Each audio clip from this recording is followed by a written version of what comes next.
এবার আসি মুভির 4 পার্ট থেকে আমাদের কি মাথায় রাখা উচিত। প্রথম পার্ট, আপনি ভেল্লার গাছ লাগাবেন আর তার থেকে ফলের আশা করবেন লিচুর, তা কখনো হবে না। এই দুনিয়াতে আপনার প্রতিটা কদমের হিসেব দিতে হবে, প্রতিটা শ্বাসের হিসেব দিতে হবে, প্রতিটা সেকেন্ডের হিসেব দিতে হবে, কোথায় কেটেছে, কি করেছেন।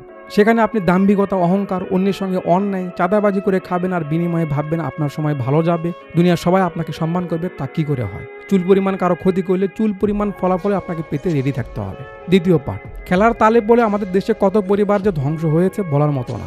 আপনারা বলতে পারেন ভাই আপনি নিজেই তো প্রমোট করেন, বলতে পারেন, কিন্তু আমি কখনোই মন থেকে চাই না, কখনো না, যে আমার ভিডিও দেখে একটা লোক ওইদিকে যাক। বাট এছাড়া নর্মালি আমি সার্ভাইভ করতে পারবো না। আপনারা আমার ভিতরের ব্যাপারটা হয়তো বুঝবেন না। আমি সবসময় ইশারাতে বুঝাই যে কান না দিতে।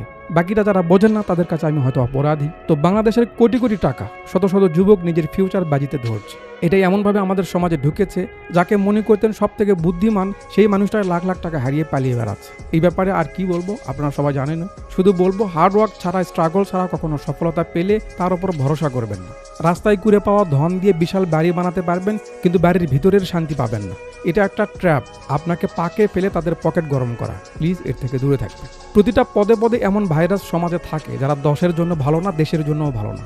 এখন সমস্যাটা হলো মুভির মতো তো আমরা তাদের সঙ্গে মোকাবেলা করতে পারি না, তাই তাদের অন্যায় মেনে নিতে হয়। এই ধরনের ভাইরাসদের আবার শেল্টার দেয় নেতারা, তখন তো আরও কিছু করা কঠিন হয়ে যায়। তো যেমনই হোক, সবাই মিলে পদক্ষেপ নেওয়ার হলে নিতে হবে। এদের মতো ভাইরাস যদি আপনার আশেপাশে থাকে, বড় ক্ষতি হওয়ার আগে চিকিৎসা করতে হবে, নয়তো তাদের পচন সমাজ নষ্ট করে দিতে পারে। চতুর্থ পাঠ, আমরা মুসলমানরা সবসময় বলি যে আল্লাহ যা করে ভালোর জন্য করে। কিছু কিছু সময় এই কথাটা শেষ ভরসা হয়ে দাঁড়ায়।